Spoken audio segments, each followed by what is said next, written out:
What's up guys, this is Sneha Chaudhary and welcome to the day 2 of our trading series. So इस series में we are discussing about the strategies जो कि आप use कर सकते हो trading में. इसके अंदर हम लोग सब इंट्राडे की, स्कैल्प के, स्विंग ट्रेडिंग के लिए सारी स्ट्रैटेजी डिस्कस करने वाले हैं जो कि एक्चुअली काम करती हैं. बिकॉज देखो यूट्यूब पे बहुत सारी स्ट्रैटेजीज हैं बट इट्स नॉट इम्पोर्टेंट कि वो सारी हर टाइम काम करें. सो इसमें हम लोग बस वो स्ट्रैटेजीज डिस्कस करेंगे जो कि एक्यूरेसी से बहुत अच्छी है, जो कि अच्छे खासे रिजल्ट देती है एंड जो कि मैंने खुद ट्राई की हुई है. मैं ऐसे ही कोई भी नहीं बता रही हूँ, ठीक है. जो मेरे को लगता है कि मैंने भी ट्राई किया, अच्छे से काम कर रही है, वही मैं आपको सजेस्ट कर रही हूँ. तो अब आपको क्या करना है, आपको इनको देखना है, आपको इनसे सीखना है एंड जो भी आप स्ट्रैटेजी अब तक यूज कर रहे हो, लेट्स अज्यूम कि आप अब तक EMA की यूज करते हो. इस सीरीज में आपको पता चला सपोर्ट रेजिस्टेंस के बारे में या कुछ और इंडिकेटर्स के बारे में, VWAP है, MACD है, इनके बारे में पता चल रहा है. तो आप उसके साथ में इनको कंबाइन करके कुछ बना सकते हो अगर आपको लग रहा है वो काम कर रहा है. एंड आप मुझे शेयर कर लेना. अगर आपको स्टिल कोई डाउट हो मुझसे आप पूछ सकते हो टेलीग्राम पे मुझे सेंड करके मैसेजेस को, एंड या फिर कमेंट सेक्शन में पूछ सकते हो. I will reply to you. So that is the thing. I hope so आप लोग को बहुत ज्यादा हेल्प मिलेगी इससे. एंड ये सीरीज मैंने बनाई इसलिए कि आप लोग अपनी स्ट्रैटेजी से क्लियर हो सके. एंड इससे पहले हमने बेसिक वाला पूरा डिस्कस कर लिया था. बेसिक की पूरी मैंने स्ट्रैटेजी की सीरीज बना रखी है.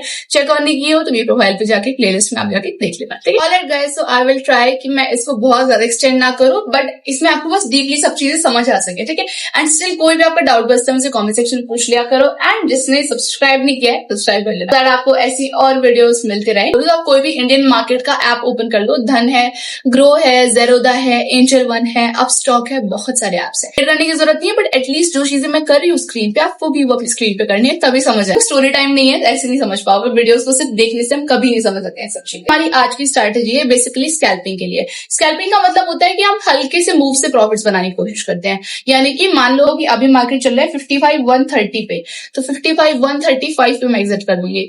अब आपको ऐसा लगेगा कि 5 पॉइंट्स में कितना पैसा बनेगा. जो लोग इसमें स्कैल्पिंग करते हैं वो लोग बहुत ज्यादा पैसा लगाते हैं इसके अंदर. तो वो एक ही बार में मान लो 10 से 20 लाख लगाएंगे या 5-6 लाख लगाएंगे एक ही ट्रेड के अंदर.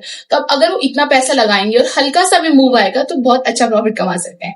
तो इसीलिए जो लोग स्कैल्पर्स होते हैं वो भी बहुत बार प्रॉफिटेबल होते हैं बट उनका रिस्क भी उतना रहता है. आइडिया लग जाता है तो उसके लिए अच्छा होता है. बिकॉज देखो स्कैल्पिंग में हमारे पास जल्दी से पैसा बन जाता है और हमें ज्यादा ग्रेड भी नहीं होती, क्योंकि अगर हमारे पास ज्यादा पैसा लगा है ना तो 5 पॉइंट में तुम्हारे कई हजार या कई लाख रुपए बन जाएंगे.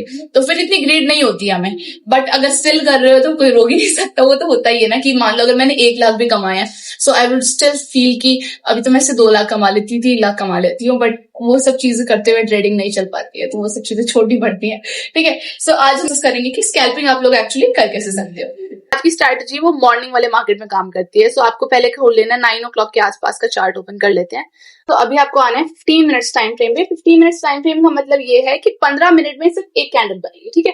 तो अगर मैं 5 मिनट्स कर दूं तो मतलब 5 मिनट में जितनी मूवमेंट हुई है उसकी एक कैंडल शो करेगा. अभी देखो अगर एक रेड कैंडल बनी है पूरे 15 मिनट्स की, यानी कि 15 मिनट में इतना बड़ा नीचे का फॉल आया है. तो वैसे अगर मैं इसको 5 मिनट्स से करूंगी तो बहुत सारे कैंडल बन जाएंगे, मतलब हर 5 मिनट की एक कैंडल बन जाएंगी. तो स्ट्रैटेजी में हमें 15 मिनट्स का रखना है. आपको लेफ्ट साइड से यहाँ से जाके 15 मिनट्स कर लेना है. इसको लेफ्ट में जाना है एंड यहाँ पे गो टू हॉरिजॉन्टल लाइन. सो अभी जो आपको फर्स्ट कैंडल दिख रही है 9:15 वाली, इसको भूल जाओ. सोचो एग्जिस्ट ही नहीं करती है. इसका रीजन मैं आपको बाद में बताऊंगी क्यों आपको इसको भूल जाना. बस अभी के लिए इसको छोड़ दो. ठीक है.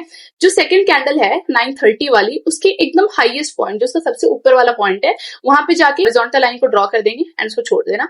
फिर से जाओ हॉरिजॉन्टल लाइन पे और अब जो 9:45 वाली कैंडल है इसके लोएस्ट पॉइंट के ऊपर जाके आपको ड्रॉ कर लेना है. बस. ठीक है. इतना करना है. अभी ये दो हमारे ऊपर एक जोन आ गई है. अब इस जोन से जब मार्केट आगे जाएगा तब हमें इसके अंदर जो भी ट्रेड करना है उसके बाद हम लोग करेंगे. तो जाना है टाइम फ्रेम के ऊपर एंड गो टू 5 मिनट्स. सो अभी आप देखो बहुत सारी कैंडल्स बन गई है. अब आपको इसमें ट्रेड तब लेना है जब मार्केट इन लाइन से बाहर आएगा. अगर अब ये हमारे सामने दो जो बाउंड्री आ गई है, जब तक मार्केट इसको क्रॉस नहीं करता है तब तक हम इसके अंदर ट्रेड नहीं लेंगे. सो ये वाला चार्ट है of 31st of July.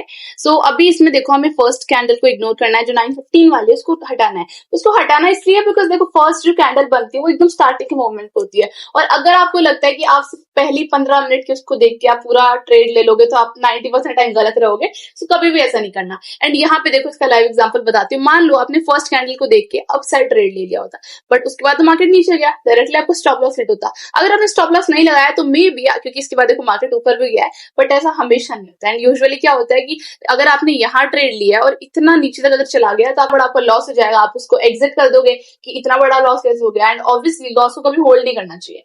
So that is the thing, ठीक है। ऑलराइट, सो आपको इसमें 930 और 945 वाली कैंडल के हाई एंड लो का मार्क कर लेना है। अभी यहाँ देखो फर्स्ट वाली कैंडल के नीचे, अब आप बोलोगे इसके नीचे ब्रेक किया था तभी ये स्कैल्पिंग के लिए यूज होता है, बिकॉज देखो यहाँ कितना अच्छा मूव आ चुका है। अगेन 708 से लेके 600 के आसपास अराउंड 100 पॉइंट्स का मूव आया था। तो 100 पॉइंट स्कैल्पिंग के लिए बहुत ज्यादा होते हैं, तो आप इसमें इजीली ट्रेड कर सकते हो।